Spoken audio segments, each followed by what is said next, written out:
Welcome to Important Updates, your trusted source for breaking headlines, global insights, and sharp analysis from around the world. If you are new here, do not forget to hit that subscribe button so that you never miss an update. Exposing the secret game changer in modern naval warfare.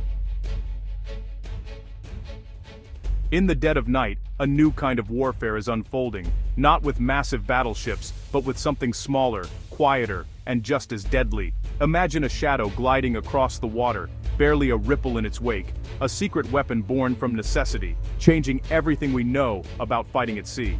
These are the new hunters of the 21st century, unmanned, explosive, and making waves from the Black Sea to the South China Sea. The world's navies are scrambling to keep up. This isn't science fiction. This is the reality of modern conflict. We're talking about naval drones, a new breed of surface vessel that's become a nightmare for one of the world's most powerful navies. For months, mysterious attacks on Russian warships were dismissed as accidents, but a pattern of precise, devastating strikes emerged. Ukraine, with a much smaller navy, found a way to punch above its weight. They unleashed a secret weapon that's rewriting the rules of engagement on the high seas. Suddenly, military analysts and politicians worldwide started asking, what is this new weapon? How does it work? What does it mean for the balance of power? For decades, naval dominance meant big ships and big budgets. Now, a small, agile, and cheap drone can challenge a billion-dollar warship. Ukraine turned disadvantage into innovation, bypassing traditional defenses and striking at the heart of naval power. They couldn't match Russia ship for ship, so they didn't try. They changed the game. This is the story of the Sea Baby, and its ripples are being felt across the globe, especially in one of the most contested maritime regions on Earth. So, what exactly is this game changer? It's called the Sea Baby.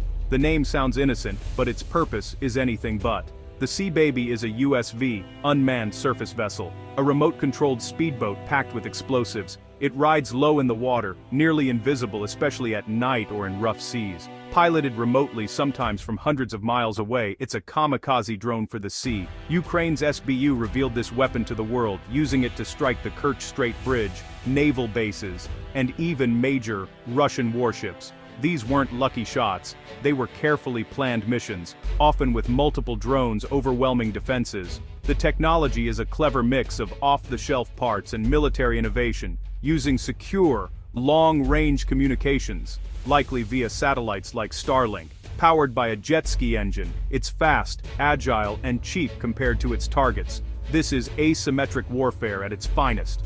A fraction of the budget, but a weapon that holds a multi-billion-dollar fleet at risk. Ukraine proved you don't need an aircraft carrier to project power at sea, just ingenuity and a few dozen Sea Babies. Each drone costs a fraction of a single missile, yet can cripple a warship. The era of the cheap, effective, and expendable naval weapon is here. The Sea Baby isn't just an evolution, it's a revolution in naval combat. For over a century, sea power meant big ships with big guns. Now that's changing. Warships are built to counter threats from the air and below, but a small, fast surface drone is a unique problem. Hard to spot, hard to stop. A swarm of drones can overwhelm even the most advanced defenses. All it takes is one to get through. This forces navies to rethink strategy, ship design, and defense systems. The psychological impact is real. No ship is ever truly safe. The sea is now a potential minefield of unmanned threats. The rules have been rewritten. Agility, stealth, and numbers now matter more than sheer size. Now, let's shift to the West Philippine Sea, a flashpoint where the lessons of the Sea Baby are more relevant than ever. China's massive navy uses intimidation and gray zone tactics to assert control, while the Philippines and Vietnam are outmatched. Direct confrontation isn't an option for these smaller nations. This is where asymmetric strategies come in. Imagine a Philippine supply ship, harassed by Chinese vessels, but this time escorted by a swarm of unmanned drones. Even if just for surveillance, their presence changes the dynamic. Suddenly, Chinese commanders must think twice. Risking a ship is no longer a simple calculation. The Sea Baby concept offers a potential answer to years of bullying and gray zone tactics. The challenge Ukraine faced against Russia is strikingly similar to what the Philippines faces now. Asymmetric warfare is no longer theory, it's a practical solution. The balance of power is shifting, one drone at a time. The Black Sea's lessons haven't gone unnoticed by the US and its Indo-Pacific allies. For the Philippines and Vietnam, the Sea Baby is a symbol of hope, a way to level the playing field. The US wants to avoid direct conflict with China, so empowering allies is a top priority. Naval drones would give the Philippines a credible deterrent, raising the cost of aggression for China. Vietnam, too, sees the appeal. Drones fit perfectly into their area denial strategy. For Washington, providing drone tech strengthens allies, complicates China's planning, and bolsters regional security without a permanent US presence. It's a cost-effective way to uphold the rules-based order. The Sea Baby has shown a path forward, and everyone is paying attention. The future of naval power may not be in big ships, but in small, smart, and expendable drones. The race to adapt is on. For every action, there's a reaction, and China is watching the Sea Baby's success with concern. Their massive fleet built for dominance now faces a nightmare: cheap homemade drones that can disable billion-dollar ships. Protecting every vessel from this threat means new sensors, weapons, and constant vigilance, a costly, stressful shift. The drone tax makes it harder for China to dominate its neighbors. The threat is even greater for any potential invasion, like Taiwan.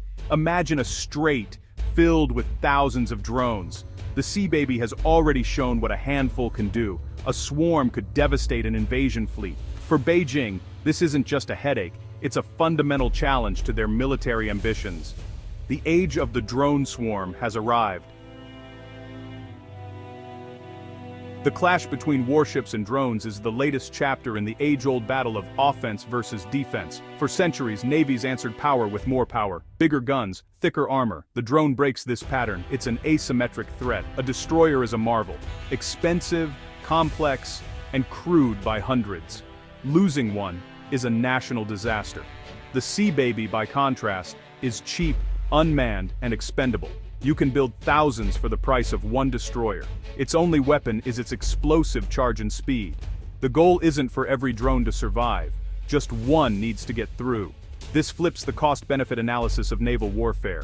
Large warships aren't obsolete overnight, but their role in high-intensity coastal conflict is now in question. The future likely lies in hybrid fleets, motherships deploying swarms of unmanned drones to fight in dangerous waters. Old steel isn't dead, but it must adapt or face its last stand. The age of the drone is forcing navies to rethink everything. Adaptation is now a matter of survival. Naval drones are a double-edged sword. For countries like the Philippines, a credible drone fleet could deter Chinese coercion, making every act of harassment a real risk. Drones act as a porcupine's quills, not for attack, but for defense. This could lead to a more stable region, raising the cost of aggression and reducing the temptation for bullying. But there's a darker side. Low cost and easy access could lead to rapid escalation. What if terrorists or pirates get these weapons? Attacks could be hard to trace, leading to miscalculation or accidental war. A tense standoff could spiral out of control in seconds. The expendable nature of drones might lower the threshold for using force, making conflict more likely. The risk of miscalculation is real. The challenge is to harness this technology for deterrence, not disaster. The Sea Baby is more than Ukrainian ingenuity. It's a preview of the future of conflict. The era of massive warships dominating the seas is ending. Agility and innovation now challenge brute force. For the Philippines, Vietnam, and others, naval drones offer a path to self-defense and deterrence. It's not a silver bullet, but it's a powerful equalizer. For big powers, the drone revolution demands expensive adaptation, new tech, new ships, new doctrines. The race is on to master the interplay between manned and unmanned, large and small. The goal isn't to win a war, but to prevent one, by making aggression too costly. Drones can help keep the seas open and free, governed by law, not might. The silent hunters of the Black Sea have sent a clear message. The balance of power is shifting. The future belongs to those who adapt the fastest.